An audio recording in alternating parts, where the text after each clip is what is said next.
Je suis directrice de la Fondation Friedrich Naumann en Côte d'Ivoire depuis août. Je suis ravie d'être là. J'ai été vraiment accueillie les bras ouverts. Je viens donc d'Allemagne où j'ai travaillé les 15 dernières années à Berlin.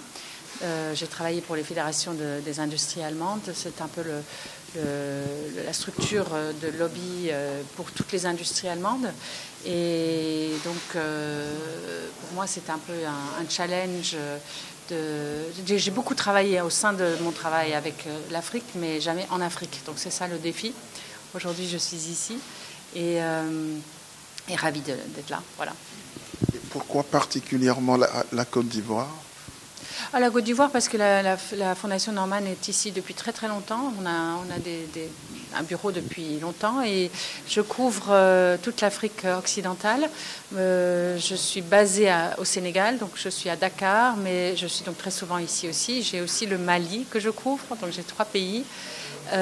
Donc entre autres la Côte d'Ivoire. Et je pense que c'est très intéressant pour moi d'avoir cette comparaison aussi entre ces 3 pays, quand même très différents.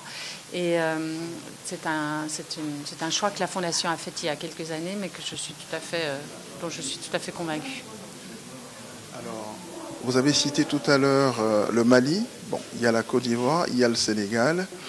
Le Mali pour des problèmes de sécurité, le terrorisme aujourd'hui, la Côte d'Ivoire, le Sénégal en 2024, ce sera la présidentielle en 2024 et 2025 pour les 2 pays. Alors, quelles sont vos priorités aujourd'hui? Si je peux en citer une, c'est la jeunesse. C'est vraiment la jeunesse. Je crois qu'il faut absolument adresser le problème de pauvreté, le problème de manque d'éducation, le problème de manque de perspective. Et en vue des élections, en 24 au Sénégal et en 25 en Côte d'Ivoire, vous l'avez dit, bon, moi je ne suis pas politicienne dans ces pays, hein, donc je ne peux que conseiller et observer et puis conseiller éventuellement. Mais moi je pense que c'est vraiment le sujet numéro 1 et le défi numéro 1. On a assisté à des grosses violences au Sénégal il y a quelques mois. Et c'est une jeunesse frustrée qui n'a aucune perspective et qui est victime d'un certain populisme évidemment et puis aussi désespérée. Donc nous avons vu un nombre croissant de jeunes Sénégalais qui montent dans les pirogues pour coûte que coûte monter vers le nord. Et tout ça, ça ne peut pas continuer. Donc je pense que c'est vraiment, à mon avis, une des choses qu'il faut adresser. Et c'est ce que nous faisons à la Fondation. Nous avons beaucoup de formations au niveau entrepreneuriat, au niveau juridique, pour justement renforcer les capacités et motiver les jeunes à rester. Parce qu'il y a une perspective dans les régions, une grosse perspective. Voilà. Donc c'est en fait la jeunesse comme priorité, mais à travers les problèmes de sécurité, de migration et aussi d'instabilité politique. Oui, tout à fait. J'ai cité le populisme tout à l'heure, donc qui dit populisme, c'est une chose, et puis il y a le djihadisme qui augmente aussi, qui augmente dans les régions limitrophes pour l'instant, mais il faut faire attention à ce que ça ne s'aggrave pas.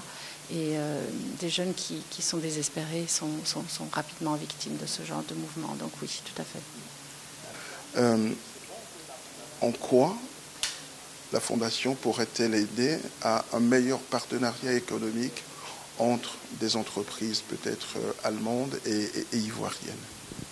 Oui, merci pour cette question parce que c'est quelque chose qui m'est auquel je tiens beaucoup. C'est être justement cette plateforme entre organisations sur place, mais aussi entre organisations, et qui dit organisation, je veux dire justement entreprise, entre l'Allemagne et la Côte d'Ivoire. La Côte d'Ivoire a la chance d'avoir une chambre de commerce allemande depuis quelques mois seulement, c'est très récent. Ça montre que les entreprises allemandes sont intéressées par la Côte d'Ivoire, qu'il y en a de plus en plus et que le gouvernement allemand a décidé de renforcer justement ce lien. Et nous sommes des partenaires de la Chambre de commerce allemande. Et moi-même, ayant travaillé dans ce secteur avant et ayant un grand réseau, je veux justement aider à créer des liens plus proches entre l'industrie allemande et l'industrie en Côte d'Ivoire.